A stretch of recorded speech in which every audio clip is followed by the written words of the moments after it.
मोहतरम नाज़रीन, सऊदी हुकाम ने जालसाजी के खात्मे के लिए प्लास्टिक के 5 रियाल के नोट्स जारी कर दिए हैं। सऊदी अरब के मुताबिक खलीजी रियासत सऊदी अरब अवाम को जालसाजी से बचाने के लिए मरहलावार प्लास्टिक से बने नोटों का इजरा कर रही है। पहले मरहले में सऊदी मालियाती अथॉरिटी सामा ने 5 रियाल का प्लास्टिक का नोट जारी कर दिया है।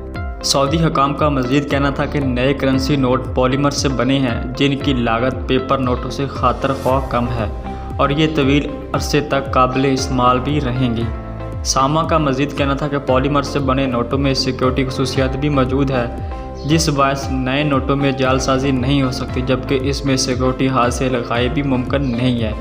सामा ने मज़ीद कहा कि 5 रियाल के करेंसी नोटों का इजरा हो चुका है, जबकि बाकी करेंसी नोटों का भी मरहलावार जारी किए जाएंगे।